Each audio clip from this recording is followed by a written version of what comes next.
Shalom Aleichem, everyone. We're continuing in Hachsek's learning of the Pele Yoetz. Today is day number 143, Erev Shabbos Kodesh, and we are still talking about Galus, and he continues on what we spoke about yesterday, why it is that sometimes the Galus is beneficial, because it encourages and really forces Klal Yisrael to do tshuva properly.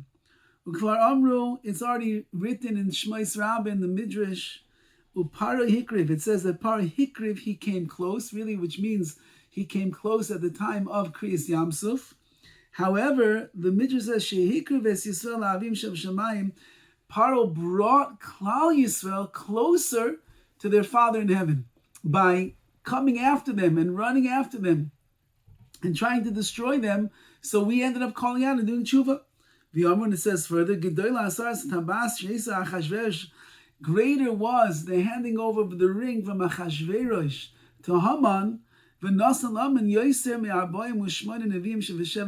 was greater, which means caused us to do tshuva more than the 48 prophets and the 7 prophetesses who gave rebuke to Klal Yisrael. Just seeing that Achashverosh gave over the ring to Haman, Harash, who wanted to destroy the Jewish people in the times of Purim, that frightened us, and we did tshuva. The same will be at the end of days.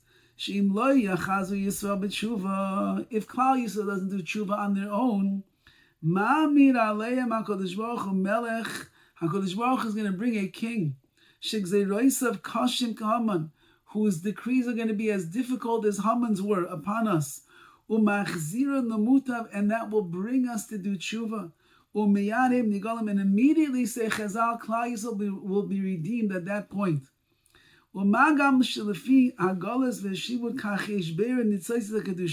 There's another benefit of Galus, and that is, as we mentioned previously, there's something called the nitzotzitz of Kedusha, sparks of Kedusha that are kind of like encased, and they are blocked by the klipos, by the impure shells of this world, and the goal of a Jew is to release those sparks of Kedusha into this world. Galus affords for that. Why? The Chsiv, it says, when Paro and the Mitzrim and the Egyptians, when they put pressures on the Jewish people and they afflicted Klal Yisrael, they only increased. What was increased about the Jewish people? So Vizeh Persha Mekubalim, the Mekubalim, the Kabbalists explain what it means is they increase the sparks of Kedusha in this world. There's a time when the evil man is going to rule over a person, and it's going to end up being bad for the evil person. Why? When an evil person of Russia rules over another a tzaddik of a person, the klipos ba'adam, the kedusha, he's ruling over the klipos of the kedusha of that holy person. Hu l'rala, it's bad for the Russia. Why? Shemevaya mimena nitzotzes hakedusha, because if the Russia has klipos and he's ruling over the tzaddik is going to be able to remove the kedusha, the sparks of holiness that are there inside the klipos of the Russia, and therefore he's going to, mission accomplished, he brings more holiness and more sanctity to this world. So the Russia is trying so hard to destroy the Jew, or destroy the tzaddik, so the tzaddik then is going to do everything that he can to remove and extract the sparks of Kedusha. It works out a benefit for us and a detriment for the Russia. This is what we say to HaKadosh Baruch Hu, Rachmana Ribono Shel Olam, Oy betulach, either you should conceal us in your shadow, protect us, Oy betula debar Yishmael, or exile us into the shadow of the children of Yishmael, which means either conceal us, let us do tshuva on our own and come back to you, and if not, we have no choice, send us into the Galus of Yishmael, and over there they will hurt us, they will damage us, whatever they need to do, and then we will end up doing tshuva. Tachas Yishmael v'lo tachas Edom, but please, let it be under the hands of the Yishmaelim, because at least over there we can still live ehrlich, and not under the hands of Edom, of Rome, and the like. Ve'ein emes. And the truth is, Sha'ish Hashem Yoriyas Hashem. Minur, of someone who fears HaKadosh Baruch Hu from his youth. Yimsa Ezer Kenegda, he will find help. Liyos Oived Elokim B'Ari Edom, to be able to serve HaKadosh Baruch Hu, even if he's in the Galus of Edom. Even if you live in America. If you fear HaKadosh Baruch Hu, you'll be able to serve Hashem. Ki yesh eis l'kol chayfetz ve'ein davar amatri. There is a time for everything, and really nothing will be too much of a burden on this person. Someone who wants to serve HaKadosh Baruch Hu, you can serve Hashem anywhere you are. You can serve him in Me'esharim, and you can serve him in Indiana. You can serve him in Yerushalayim, and you can serve him in Los Angeles, California. You could serve the Rabbi Nishaylam in Tzfas, in the holy city of Tzfas, and you could serve the Rabbi Nishaylam in the darkest and the worst places in the world, in Gaza and the like. Wherever a Yid is going to be, they have the koyach inside to be able to serve Hashem. And if there's, like we said before, there's sparks of Kedusha everywhere, that means even in those unfound places where a Jew might end up being, he can pull out the sparks of Kedusha that are there. Says the Pele Yoetz,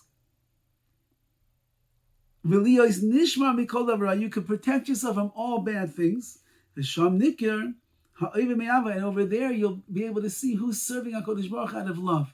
If you could endure the Galus of Edom, of Rome and Greece and the like, no matter where you are in this world, and you serve HaKadosh Baruch Hu, you'll be able to see who really is serving Hashem out of love. Nevertheless, even if you could do that, still,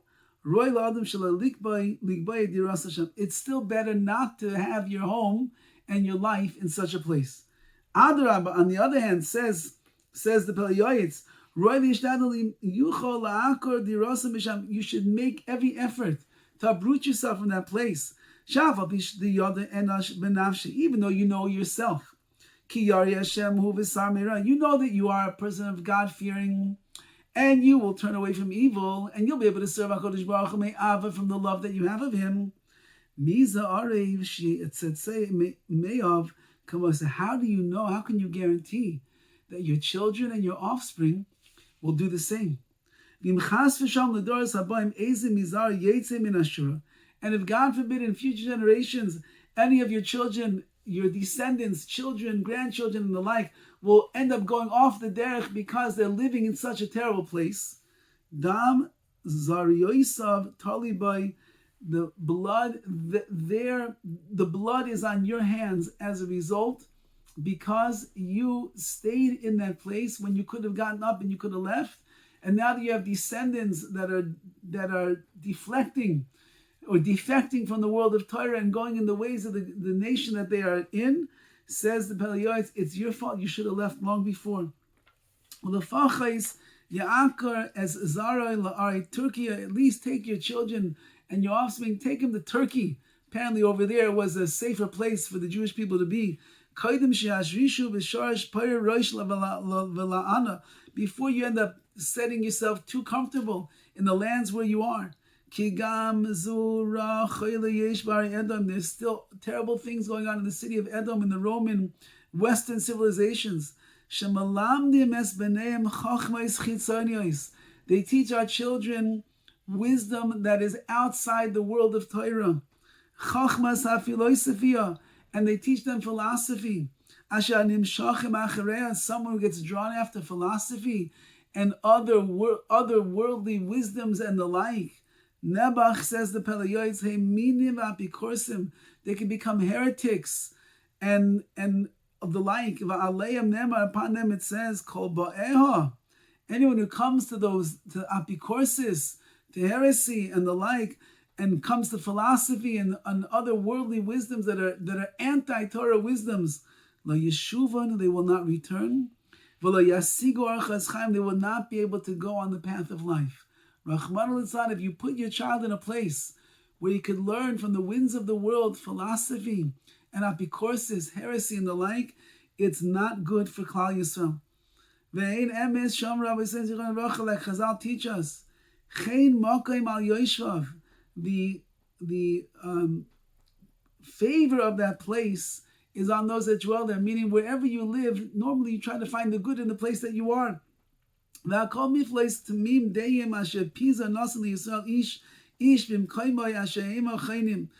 unfortunately, Klal Yisrael has been flung around the world, and wherever they are in the Galus, they start to find the good that's in that place. Oh, look, it's so nice over here in America. It's so nice over here in LA. It's so nice over here in New York. It's so nice over here in the cities and the countries that we are in. Look how good it is. But the person whose eyes are open, and he's able to put his heart to choose the right place to live, to dwell, you have the ability to get up and move from one place to the other. Run. Pick a place, choose a place that is better.